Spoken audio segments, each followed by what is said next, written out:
Many of you hosted guests in your home this week during the Thanksgiving holiday. Well, Ohio State will be hosting numerous guests in their home tomorrow as their goal is to lure numerous athletes in this group into being Buckeyes in the future. You are Locked On Buckeyes, your daily podcast on the Ohio State Buckeyes. Part of the Locked On Podcast Network, your team every day.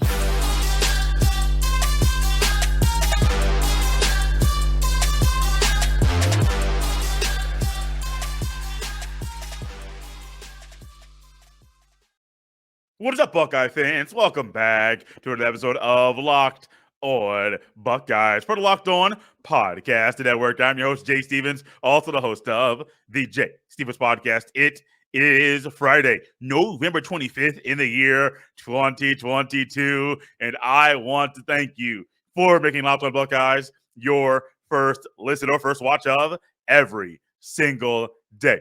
During today's episode, we welcome back to the podcast Mr. John Garcia Jr. John is the director of football recruiting at Sports Illustrated. John and I go over a lot in this show, a lot of good stuff, a lot of updates on the recruiting trail for you to know about going into a massive recruiting weekend, which we hit on first, the massive guest list that Ohio State it has and will be hosting this weekend. We touch on that at the beginning of our conversation. John and I will also touch on Brock Glenn's decommitment, a quarterback in Lincoln Kienholz, who Ohio State might be trying to get commit to the Buckeyes and join their 2023 recruiting class. Touch on an offer they gave Joshua Mickens, who is currently an LSU commit. We also touch on Garrett Stover's commitment.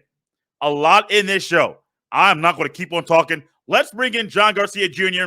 and hear what he has to say about these talented athletes and their futures of possibly being Buckeyes. And as we welcome in John Garcia Jr., this episode is brought to you by LinkedIn Jobs. LinkedIn Jobs helps you find the qualified candidates you want to talk to faster. Post your job for free at linkedin.com/lockedoncollege. That's linkedin.com/lockedoncollege to post your job for free. Terms and conditions apply.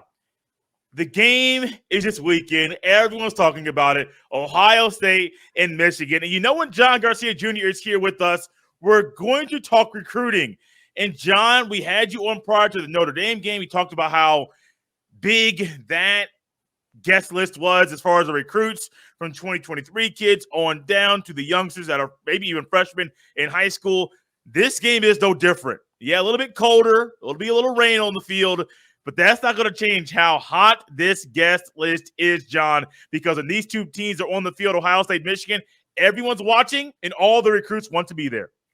Yeah, I think on a normal year where there's not as much drama, you would still have a lot of anticipation for a game like this. But this year, after the whole revenge factor, 2 versus 3, I mean, there's so much on the line this time around in particular that, yeah, it's kind of a no-brainer for these recruits. And it's a big deal, though. I think we shouldn't just assume it's always going to be crazy because it's rivalry week for everyone, right? Yeah. I mean, the Iron Bowl, the Civil War, USC Notre Dame. I mean, there's a lot of huge games across the spectrum. Like everyone's playing a rival. So easy to pull recruits in other directions.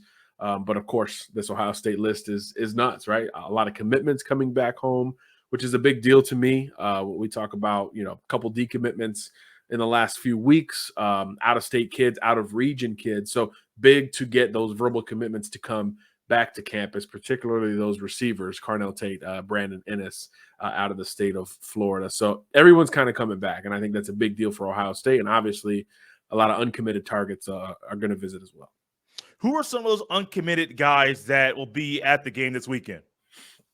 Well, certainly if Samson Okunlola makes that his visit weekend, I think he's the guy to talk about first here. Number one offensive tackle in the country for us at Sports Illustrated, has had a really busy recruitment in that he's hit the trail in the spring, in the summer, and now the fall at various schools to the point where there's 4, 5, 6 colleges that feel like they have a shot for the number one OT in the country. That is rarely the case in late November, but that's what Okunlola has put on his plate. He just visited Florida for an unofficial with his family in tow. So the Gators have jumped in the conversation. Miami has always been there. Alabama has always been there.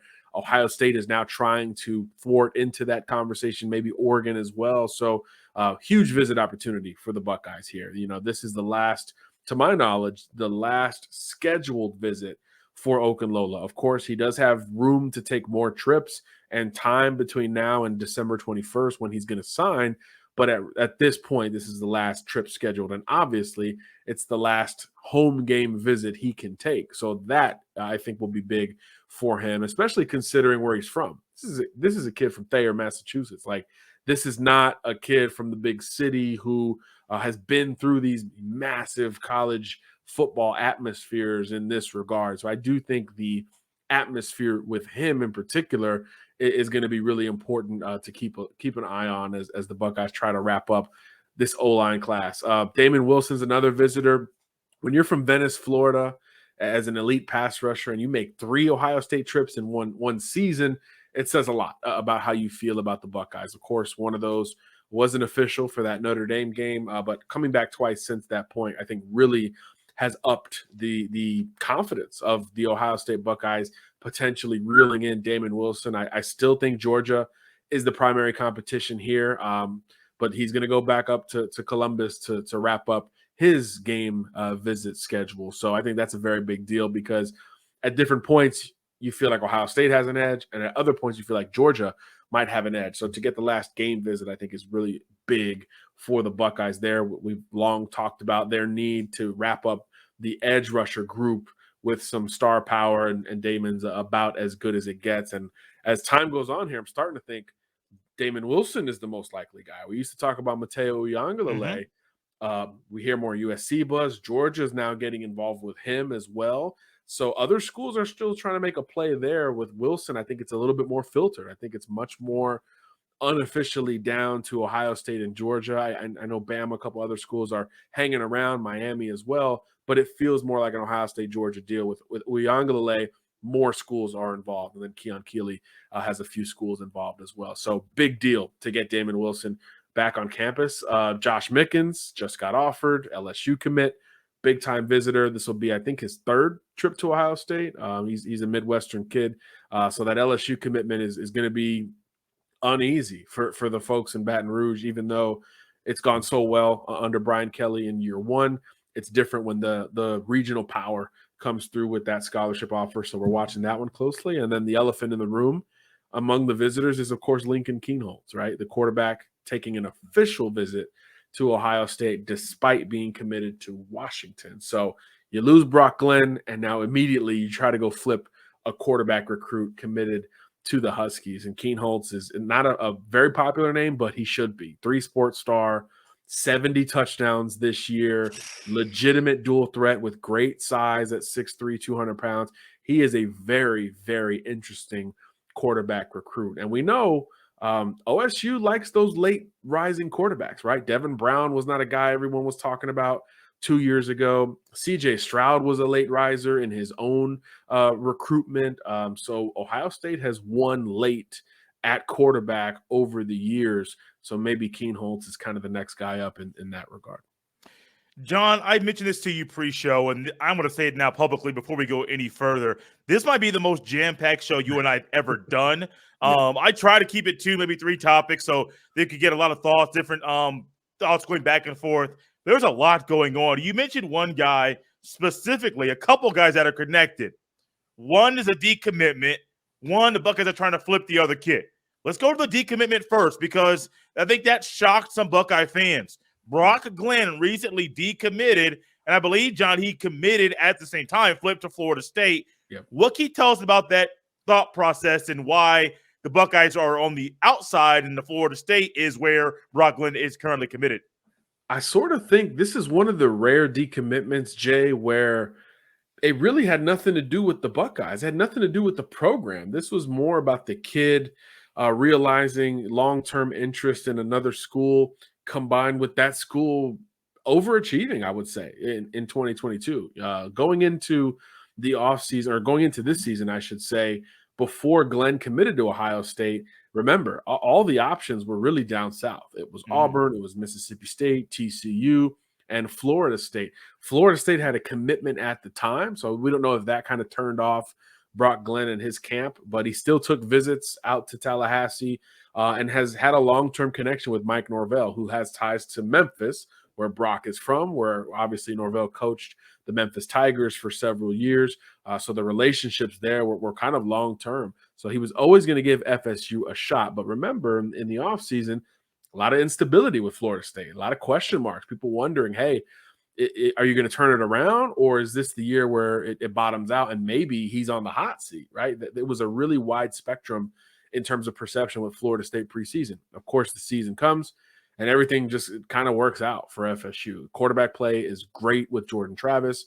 Mike Norvell, I think, has regained some of that reputation as a creative offensive mind who's going to put speed on the field and points on the board.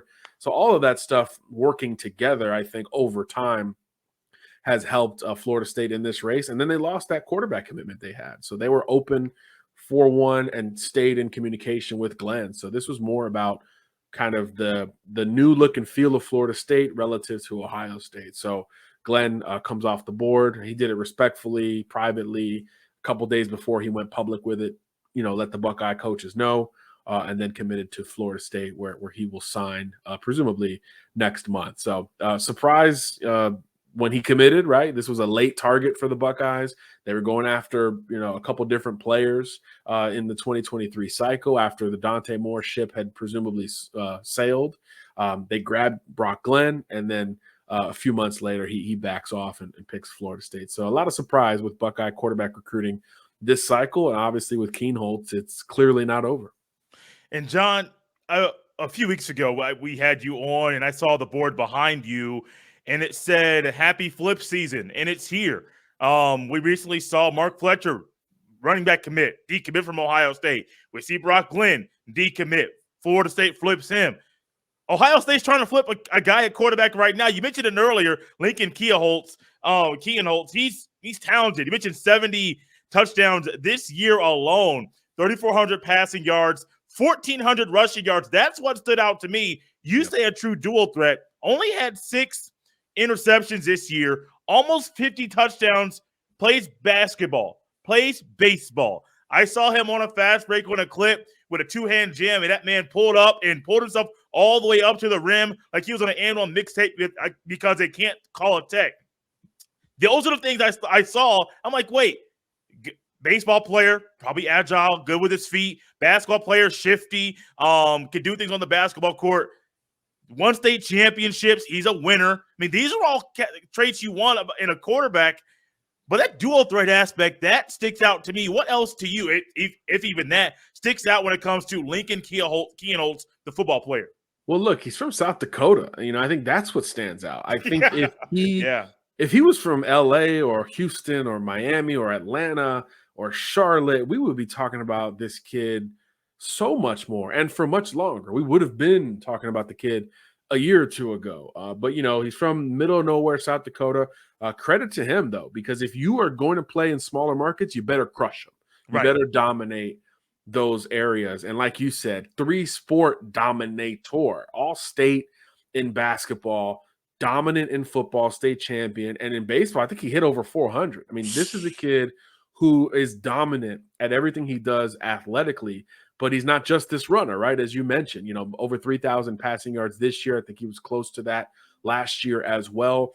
This is a pretty polished passer who happens to be a very athletic dual threat quarterback. So you understand why his recruitment has increased over the last 6 months or so. I think at one point he was looking at North Dakota State as his best offer. No disrespect to the Bison. That is the class of the FCS. But obviously, what about the FBS? And then Wisconsin came in, and then Washington came in, paired with what they've been able to do offensively, very similar to Ohio State in terms of just that spread and air it out style. He jumped on board with the Huskies over the Bison in Wisconsin, and we thought it was done. We were like, hey, great eval for Washington, but here we go. Late in the cycle, OSU loses one, and now they're going to go try to flip a kid from that part of the country, but that Ohio State offer hits different, right? It's something that when you get on campus, it means a little bit more. So curious to see, especially because this is an official visit, how the entirety goes. We know the atmosphere is going to be crazy and the game itself is going to impress. No disrespect, again, to Washington or the Pac-12. There ain't nothing like this in the Pac-12, right? So I do think that part will take care of itself. But this is a quarterback, right? He's not going to be wooed by one thing. It's got to be thorough. So when you sit down with Ryan Day on Sunday and you sit down with that offensive staff, now how do you fit into these plans? Because here's the other thing. At Washington, Michael Penix, grad transfer last year, lit it up this year. Maybe he's gone to the NFL. I'm not sure what the eligibility looks like or what's behind that quarterback outside of Sam Heward. At Ohio State, a lot of guys, a lot of big name guys that you have to work through. So how can Ryan Day and company present that to the point where it is attractive for Lincoln Kienholz? Because the path to playing time, the region, the familiarity, all that points to Washington, where he's been verbally committed. So it's not going to be this Ohio State shows its, polo shirt and colors and the kid flips. I think it's got to be thorough and really laid out. So very curious to see how this works, because again, like we just talked about, Ohio State's kind of making a habit of these late quarterback additions, and most of them have worked out pretty darn well in the process. So very fascinated with this one. This kid's a baller. I marvel at his feet, his athleticism, but his arm definitely stands out when he's able to make deep ball throws that most high school kids can't make, John. That's one thing that I think, as he fine-tunes his craft and as he gets his mechanics down and stronger, I think that deep ball, John, something tells me that deep ball is going to stick. And no matter where he plays college football, I would like for it to be Columbus, and I like him. I like what I see from him. But if wherever he plays, that deep ball is going to keep going, and receivers are going to love that. 100%. You want a quarterback who can get you the ball no matter where you're at. And Lincoln has a lot of that in his arsenal. And again, he's a big kid, 6'3", 200 pounds, has room to fill out a little bit more when he actually plays one sport instead of three. This is a kid who's running around all season, all year long. So that will slow down a little bit. Just, again, very similar to Devin Brown in terms of his rise and in terms of just kind of how hectic this thing has gotten. For Brown, it took a move from Arizona to Utah to really open up his recruitment, combined with USC firing Clay Helton. But with Kienholz, it's just about discovery. It's just about where is this kid? And then you see him and you find him and you're like, oh, we've all dropped the ball here. So he is a fascinating recruit. The chip on his shoulder is massive coming out of South Dakota. Just going to be a great story. Like you said, kind of no matter where he ends up, but Ohio State is absolutely going to shoot their shot. Yes, they are. They're currently shooting their shot with another player that's currently committed to a school in the class of 2023. Kienholz committed to Washington, but he's still taking an official to Columbus this weekend. Joshua Mickens, who's actually from my high school, is currently committed to LSU. 6'5", 225. He recently got an offer from Ohio State, I believe, within the past few weeks. You mentioned it earlier. He'll be there in the shoe for the showdown with the Michigan Wolverines. This one's interesting because 100%. John, we always talk about the big three. We talk about Damon Wilson, Keon Keeley, Mateo Uiagalelei. I never thought there'd be another D-end Ohio State would go after at this point in time. But here is Josh Mickens, currently committed to LSU, who is going to be in the shoe, the horseshoe, potentially going to be flipping to Ohio State here pretty soon. Right. A kid in the region, obviously, as you mentioned, your fellow high school. I didn't even know that. Yeah. That's interesting.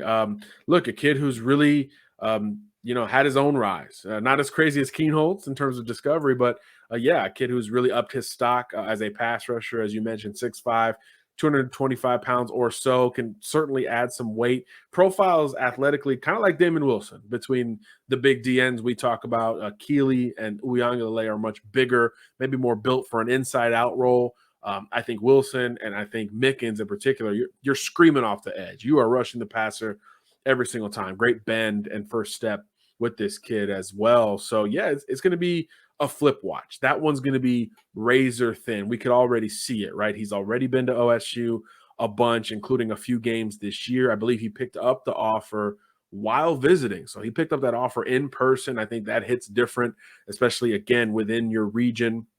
So this LSU evaluation and recruitment went really well, and it was a great grab for them earlier this cycle.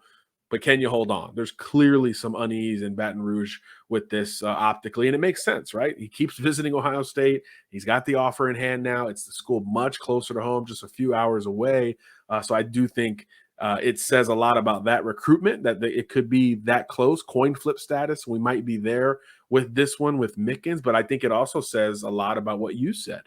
The status of those big three edge rushers is one fading a bit compared to the others. I think that's something that needs to be considered. Ohio State has to hit on the pass rusher position at the end of the cycle. That is A1, target one, priority one, whatever you want to call it. And now I think it appears as if it can't just be one. I think you need to grab maybe one or two of these pass rushers to feel good about the end of the recruiting cycle. So again, the names are the same, and now we add Mickens, and it becomes, how many of them can you grab? You got to feel better about Wilson's chances.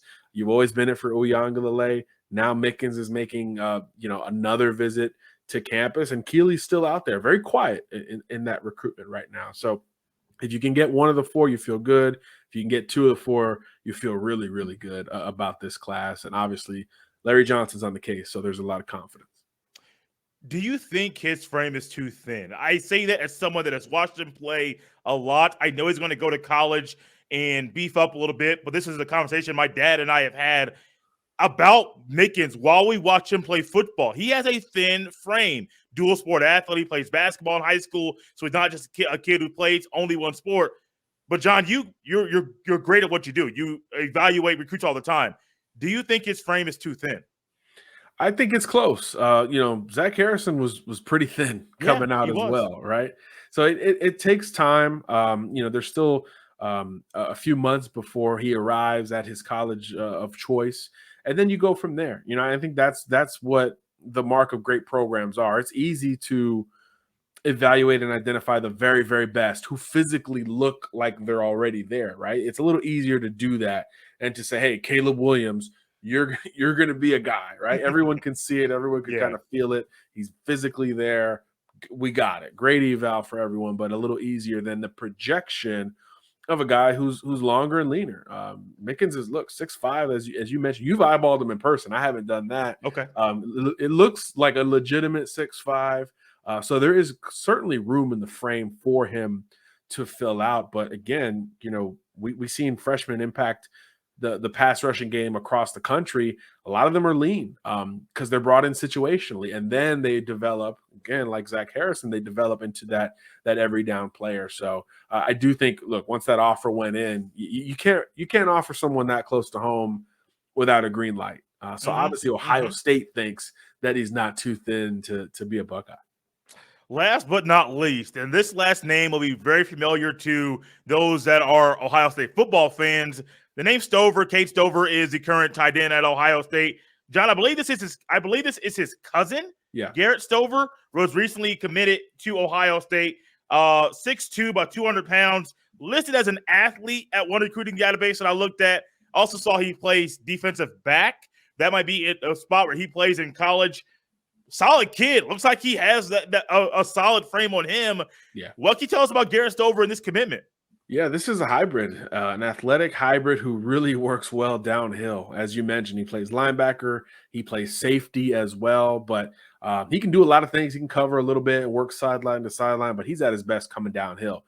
He's worked as a pass rusher on blitz packages and obviously filling the alley from the safety spot. He's kind of a seek and destroy tackler, a volume guy. Like you said, got a great frame to where you could see it working both ways. Do you stay at safety? Do you move up and bulk up and play linebacker?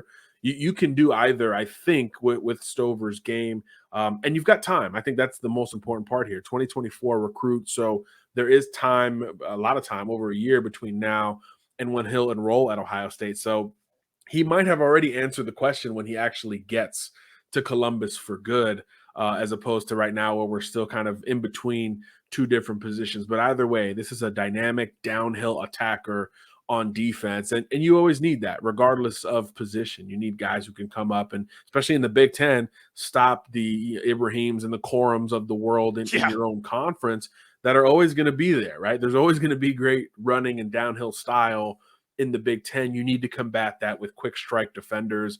And that's what Stover projects like, regardless of how his body turns out in 12 to 15 months.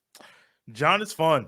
It's a lot of fun. Hope your Thanksgiving. We're recording this prior to Thanksgiving Day, so I know John's busy with work and things like that. But I hope John has fun with his family, friends during this Thanksgiving holiday. I hope everyone listening or watching has fun with their family or friends during this Thanksgiving holiday. Many Buckeyes are getting ready for the game this weekend as well, so that's something as well. John, I'm going to do something different.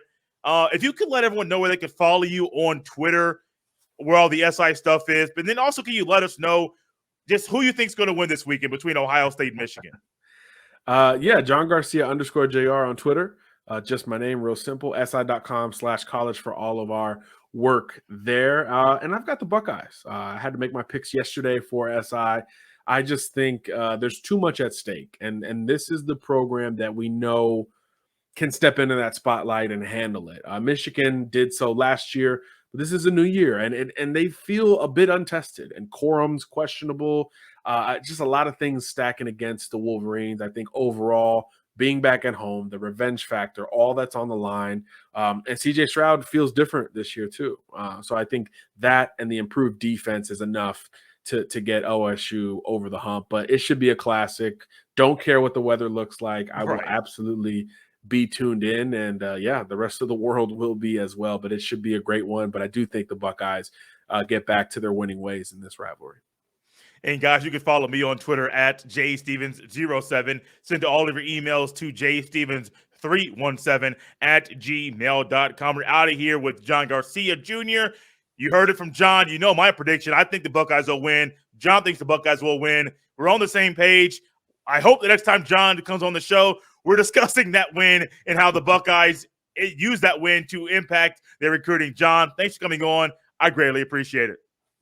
Likewise, Jay. Have a happy holidays.